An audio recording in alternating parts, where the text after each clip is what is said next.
Okay, we are recording. You guys have enough time if we need to go to a second one? As this one will run about 36 minutes or so. So a second one be about the same. Ooh, I As believe I we can have assume another. if we sometimes it always seems that you're in the middle of that last question or something and boom, it goes away, you know? I think we have another interview scheduled in half an hour's time, actually. Okay. So we will have to jump off at past. Okay. You if you wanted, if we do feel that there's more to it, I can give me your email and I'll send you questions. Yeah, that sounds good. All right. So you guys served, right? Big time in the military. Yeah, we're Both both of former you? Royal Marines, Yeah. which is the UK's kind of amphibious Hmm. um, elite force. I did 5 years. Dan, you did 9, I believe. Your background's a bit more interesting than mine. Only marginally. Yeah, so yeah, same thing for myself. Another former Royal Marine. Yeah, so that's 9 years. Had the joy of getting to go around the world and seeing lots of places.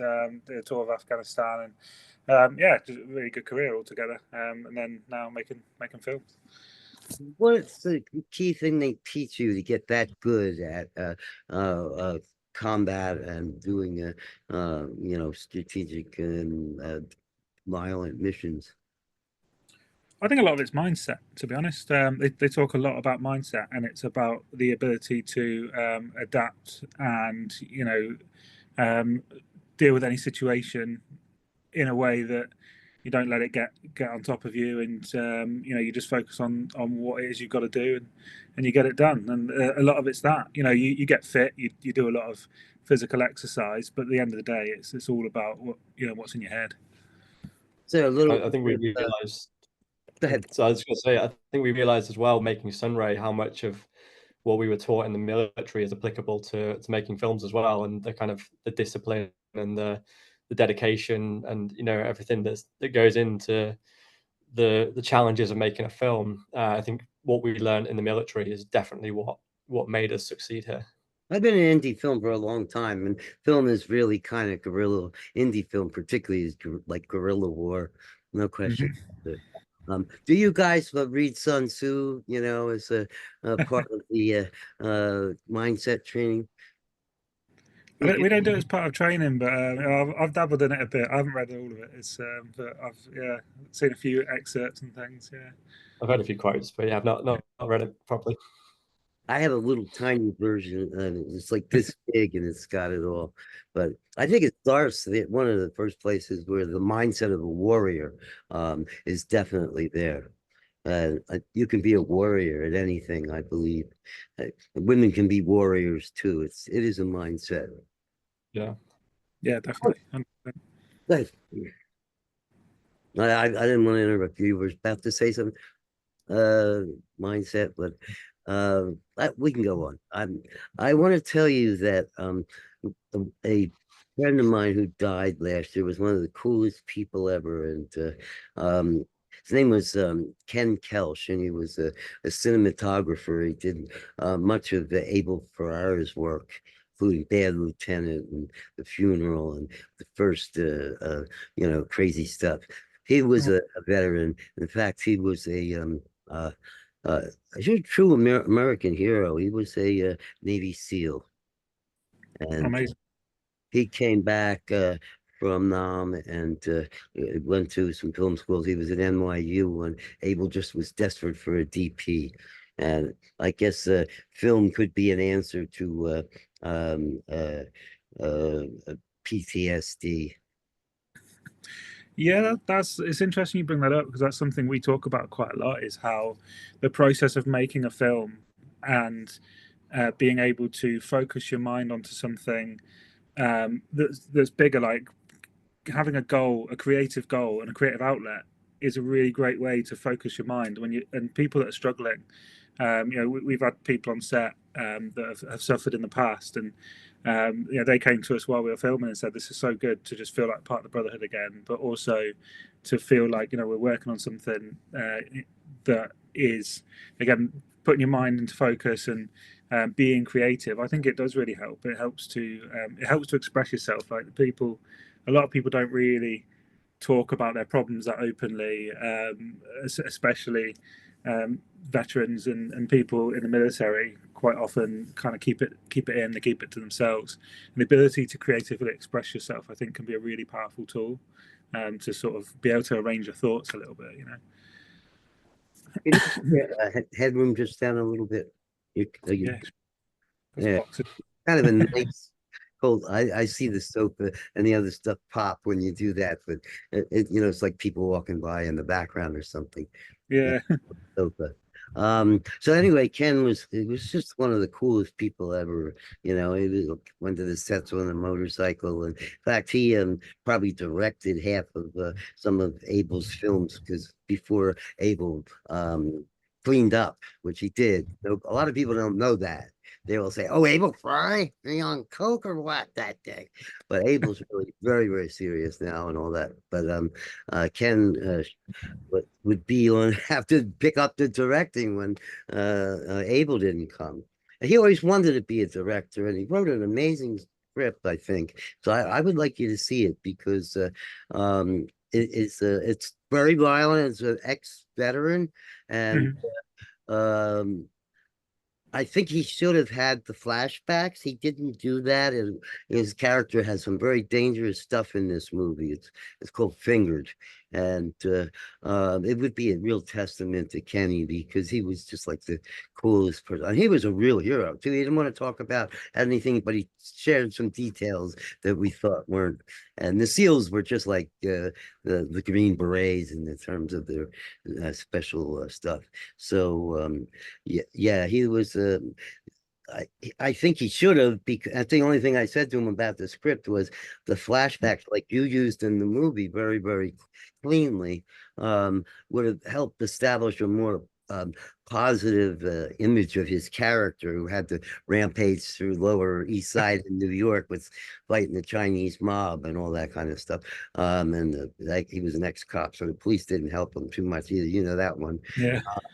So, but I think it's a powerful script, and it seems to me that it would be a real great testament to a person who was underappreciated. You had one mention, a Hollywood Reporter, but the coolest people I've ever known. Anyway, so also another friend of mine made the film Thank You for Your Service, the documentary.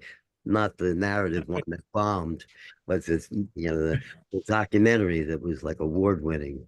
And we had real problems with that stuff. I mean, we have islands. We have one like group in one island where there's like 3,000 troops, and there's not a single psychiatrist for the whole group. And in fact, we had a screening on the Enterprise, the carrier in New York, which makes us feel real safe if you live near it, right? She got the carrier, right? Don't worry, they're not going to get us. So Tommy made this film, and he also made the award-winning casting by, and but it's a real problem, and I did a little study of Freud, and at the end he named almost every psychiatric condition, and then they decided to take manic depressive into bipolar and polar, and they opened up a can of worms because they keep getting more bipolars. So but he didn't want to touch he was working with people from World War One near the end of his career, and it was overload for him. He didn't really but he basically was dealing with PTSD heavily at the end of his career. So it's harder to find. I mean, I think people that can get PTSD from other things too, but Yeah. how it was have your people dealt with it? I mean, were you a tight-knit group, and that helped? Yeah, it's a good question. I think different people deal with it in different ways, really. I've had some friends that haven't dealt with it so well, but I know a lot of people that have gone through an awful lot. I mean, our protagonist in the film, Tip Cullen, who plays Andy in the film, he has such a story history. Yeah, he's got some incredible stories. He's done a lot, and he's you know, I don't want to speak for him, but he's lost a lot of friends, and he's been through a lot of stuff. Yet somehow he maintains such a incredible level of resolve that sees him through, and he has such a positivity about life. He's a glowing individual, I'd say. Yeah. So it does prove that, you know, people. I think everyone does deal with it differently, and there is sometimes a way through, but it just, I think, yeah, it manifests differently for different people and the way they deal with it. You know, but I do think having a tight knit group and people around you definitely helps. People that you can talk to, and you know, I mean, I still have a group with all the guys that I was on tour with, and we chat all the time. You know, just about stuff, and it just helps you kind of get things off your chest, you know, and just be able to again focus or organize your thoughts a little bit. So you both were served, and I just want to make sure I have you identified right. You are. Give me your name and your role, so I can when we check this stuff. Yeah, so I'm James Clarke. I'm one of the writers, directors, and producers. In fact, so me and Dan also edited and color graded the film. So we're the kind of the team that made it essentially. But then there's a whole host of other people behind the scenes who helped us on set, and the cast and crew and that. No, I said, and yourself, identify, please. My second character here. Just yeah, just yeah. so Sorry. just give me your name and what you did, so I can have that clear who I'm talking to when I edit and all that. Yeah, of course. So I'm Dan, and along with James, I was the other writer, director, producer, again, editor, color grader. We wearing all the hats because it is very much an indie film, you know. So, and it was made in the spirit of indie filmmaking. It was you know, boots on the ground, lots of DIY, and make it happen through sheer grit and determination. So same as James, really, both former Royal Marines. There was a huge amount of credits at the end, and I gathered from the press, a lot of them were soldiers who helped put in some support to the film. Yeah, so we had a really sorry, James. Do you want to go ahead? That's all you can. Okay, sorry, your thing had frozen, so I thought it stopped. Okay. Yeah, so we had a really big support from the veteran community and the serving community. We had a lot of people offer financial support when we did a Kickstarter campaign to raise money for the film, and then we also hired on board a lot of veterans onto the cast and the crew. But it definitely shouldn't be forgotten that we did have a lot of civilian cast and crew as well, and also, you know, civilians that put money into the film through the Kickstarter, and you know, their support has been immense as well. But yeah, there's been a strong military community behind the film as well, which I think is one of the parts of its success so far. And the again, having guys in the film that have that experience playing the sort of the action characters, I suppose, you know, the ones doing the action scenes, is really good, because it leaves a level of authenticity to what they're doing. It takes some of the weight off of us in having to tell them everything to do, because they know what to do, if that makes sense. Yeah. So we just have to guide them in the right direction, which is good. Well, your actors just transported themselves as a military ensemble into a film ensemble very well, and you all have good faces and all that. So I guess the Royal Navy people that you're in are just they're all good looking, huh? It's just that way. You know, I was Except thinking yeah, good. No, I was just going to say as well, like, you know, I think it's incredible what the guys have done transitioning from a military career into an acting career, because no one really associates the military with being, you know, a creative or expressive place. And so I think it takes some balls to step out of that like hyper masculine military world and really put yourself out there, whether it's, you know, acting, dancing, singing, writing, directing. you know, I think it's got a real benefit for people who have been in that world for such a long time, especially if you've been through things and seen things like we touched on before. It's great for your mental health. But the guys are incredible, and they're definitely going places. And it was an absolute pleasure to work with them. It wouldn't have been SUNRAY if we didn't use veterans in those roles. But also the civilian cast and crew that we had as well were exceptional, and it was a great mix of military and civilian that made such a great like vibe on set. So yeah, it was a really great environment to work in. I got the feeling a lot of below the line pros threw some money in, and I kind of almost I have like 30,000 LinkedIn connections, and the biggest country other than the U.S. that people are people from the UK, because of, have such amazing like sound post production, and the studio there, and sound has always been a real British, feat, always done well.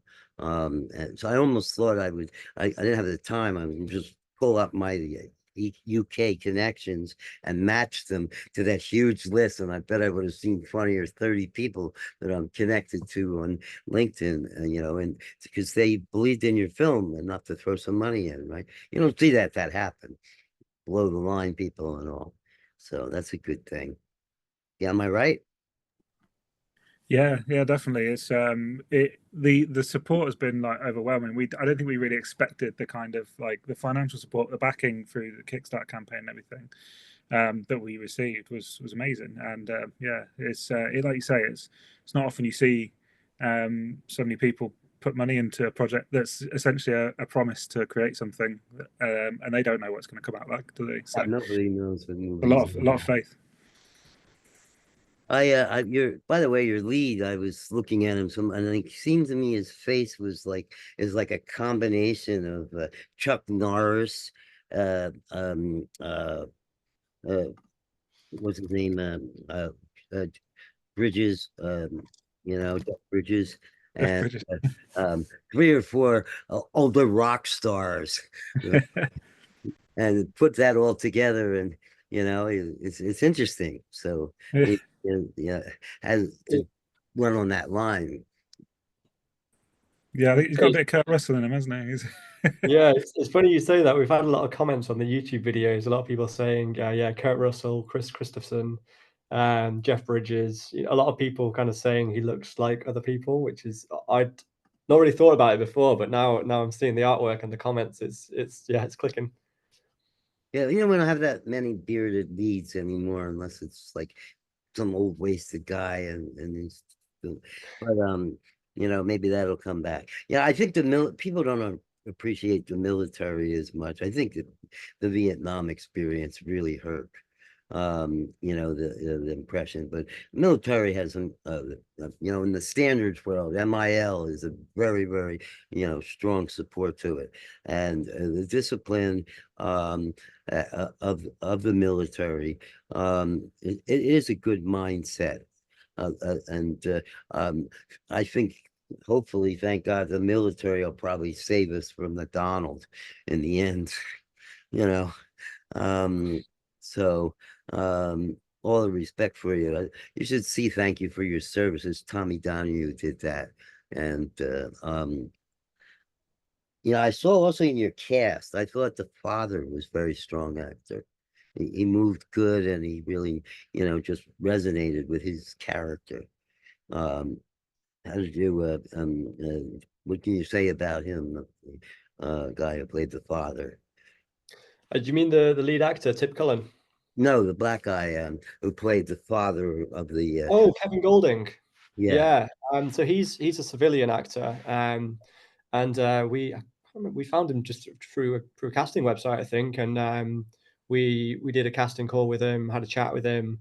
He'd been in a few adverts. He'd been in a lot of like theatre shows, a lot of Shakespeare around the UK. And yeah, no, as soon as we saw his tape in the casting, we knew he was a perfect fit, and he's an incredible actor. He's got such a presence about him on the screen, and such a good look. So yeah, it was perfect, and we just knew straight away that he was right for the role. And again, an absolute pleasure to work with. A really nice guy. You know, another thing that was neat about the film is uh it was natural, very fluid, and you know, very functional to the film as a multiracial cast. It's like as if we had gone past that point where there are no good roles for black people or something that weren't this. It was just you just seamlessly um you know, put the right characters with the demographic, so to speak. Yeah, I think that it wasn't even a thought really. We just casted the right people for the roles. I think it was because we were looking for someone to play Cassius, and we got a tape in from Dan Davids, or we asked him for a tape. And again, similar to Kevin Golding, the performance was, you know, fantastic, and you know, he was an absolute pleasure to work with, a true professional. He's been in a few things since Sunray, and I'm sure he's gonna keep going and keep doing incredible things and going on to bigger and better things. And hopefully Sunray can give him a platform to launch off, like with the rest of the cast, including the veterans as well. But it just kind of slotted into place that way. I think again with Happened in the Hollywood therapist. quite like that. No, no, and it was the same with the therapist as well. So she was absolutely, you know, just perfect for the role, from look and the way she acted, and you know, it all just fell into place really. The casting for us, I think, was we'd never casted before, and so that was a really interesting process as well. Like, you're seeing people kind of read your lines back, and the emotion and drama that they put into it. It was, you know, it was really fascinating experience, and yeah, I think we did a fantastic job of it, to be honest, because you know, all the actors have done a great job. Yeah, so one thing that was with the therapist that was I think a really powerful line that kind of, you know, resonant, where he says, "Have you ever seen anybody die?" That's a strong line. It is a strong line, yeah, yeah. Yeah. Gone down. Yeah, I don't know. It's an interesting one to bring up actually, because I remember when we did that, and I almost questioned whether we should even have it in there, because I thought like it's quite an intimate thing. It's a very intimate question to ask, and something you possibly might not expect a therapist to even ask. But we wanted to like really sort of delve a little bit deeper into the psyche, and just, you know, touch on that side of things a little bit. But um, it's a challenging question to ask, and a challenging Especially question to ask. psychiatrist, you know, Yeah, because I have ADHD, so when I deal with a psychiatrist, it's kind of like playing chess. You know, just always put on a nice smile, even if you feel shitty, because otherwise they'll have an action that they have to do. So, but once I asked my therapist, I didn't ask my psychiatrist, but I had about 50 of those. They come and go. You can fire the therapist, but don't play around with your psychiatrist. Do not. Um, but I asked them once, have you ever done this drug that they can? No, no, you've never done these drugs. You put them in people's hands, and whatever the farm says what the dose should be, and you know, they go along, write the scripts, and they don't even know what their patients actually feel physically. You know, with some more basic stuff, not even the obscure stuff that they give to people. Yeah, I think it's Tip's line to her, isn't it, actually? And I think, yeah, it is a bit of like an on the nose line. It's a little bit obvious, I suppose, but I think it works really well in that scene because I like the frustration, the point that he's at with his therapy. It's almost like, you know, he's had enough, so he's gonna drop this bombshell on her, which kind of like stuns her in a place, I think. So yeah, I think it's a good scene and really well delivered by Tip. Yeah, that's important. When you get a line like that, if you don't, it just goes banal, you know. Um, I mean, you really, with that line, how did you feel in terms of the direction, what, you know, instructions that, or, you know, was it just from the script originally and he just rolled with it, or was when you were doing that moment? yeah. I think Tip Tip was very good for the therapy scenes. I think Tip really shone there because it did seem to really resonate with him, the subject matter. But it's a good question about the direction because we did spend a fair bit of time during those scenes where we just sit with both Tip and Gemma, who was the therapist, and just talk through those lines and what they were feeling in that moment and where they're at. And like James just said, like for Tip's character, he's at the end of his rope a little bit with her. Like she's asking these questions, and it's kind of like you just said then with like, who are you to ask me that? You've never been through this before? And that's how he's feeling about it. So yeah, I think it was a really interesting scene to direct because we got to get quite deep, and we don't always get to do that in the film, and actually discuss these things openly. But then once you give it to Tip and you tell him where his character is, and then he takes it and he turns it into something incredible. So yeah, it's really, really interesting. He moves really well. To me, a lead in any kind of drama action, that's the key, is how they move, you know, like Tom Cruise, he moves well. Harrison Ford, John Wayne, you know, they moved well, you know. I thought he did too. And just naturally, it was like they have a kind of sense of where the camera is shooting. Yeah. Yeah, definitely. He's got like a presence as well. He's got a good look for camera as well. He's kind of, yeah, he suits the role really, really well. And I was just going to add, because we're going to have to jump off shortly, but just in terms of what you're saying about those kind of deeper scenes and the therapy scenes, for people that haven't seen the film yet, essentially, if you've seen the trailer, obviously we've got a lot of action, and Yeah, you know, I we thought wanted to deliver. was totally representative of the film. Yeah, thank you.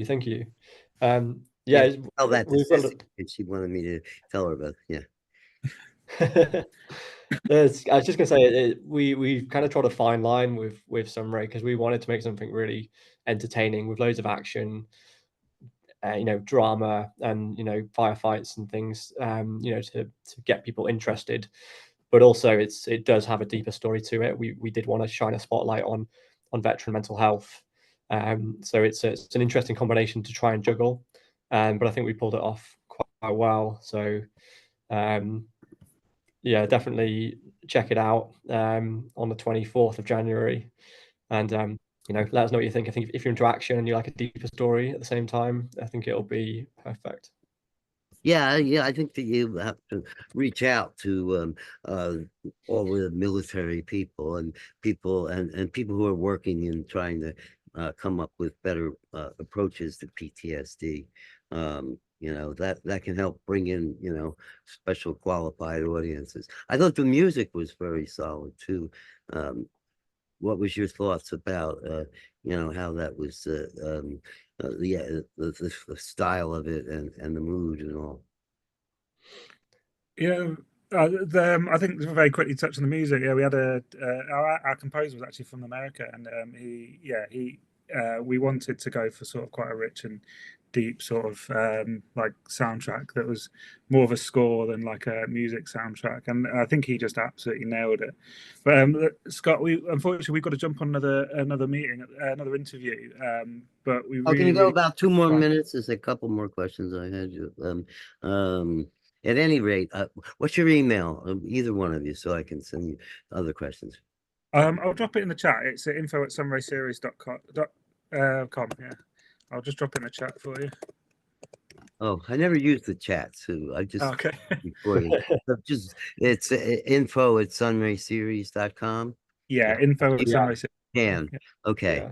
All right. We are going to have to jump because we've got a few more tonight, so we're going to have to try and keep to the schedule, unfortunately. But do please drop us some more questions if you've got them, and we'll get back to you. Yeah, and I'd like you to take a look at Ken Kelch's script. I haven't Yeah, we will, yeah. anywhere else other than one other filmmaker in LA had a similar thing, Rafał Zielinski. By the way, you should look at Sam Fuller's career and work. Yeah, we will do. You did. We will do, yeah. I saw the big red one at Museum of the Modern Art with the 16 millimeter print that he made. That was his really wanted to show. You know, he landed at all three landings and even liberated a concentration camp before he went to Oh, Holland. wow. He was a rifleman. It was Yeah. a really good story. So you might, in fact, there's a bunch of scripts laying around that his daughter didn't take to Quentin Tarantino because Quentin only does originals, but Fuller, yeah, there was like 10 or 15 left. So I'll send you Ken's thing. I think you Okay. might have some. It would be great if for just his legacy if it was actually made. And I think it's down your alley. Well, I wish you the best with this. The main thing is, they always say in the marketing end, I've seen a few indies that were very good narrative, and talk to some high-end sales agents, and they go, but they don't have any stars. Yeah, it's such Yeah. a catch-22 to do this with on a low budget and go through all that, and then they go, and you have good actors. Who cares? Yeah, You we've know? had that a little bit, but I'm really sorry, Scott. We All right, are going well, to have great talk with you, yeah, and thank you so much. all the best, and we'll talk. Yeah, Yeah, absolutely. definitely. Thanks, Cheers, Ken. Scott. It's been good Cheers. talking. Cheers, Oh, man. thank you. Have a good one. Cheers. Oh, cheers.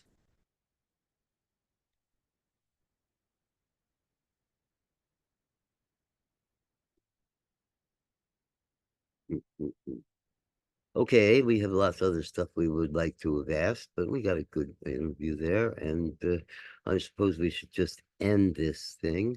So let me get out of full screen and end the meeting, so then it can conform and all that.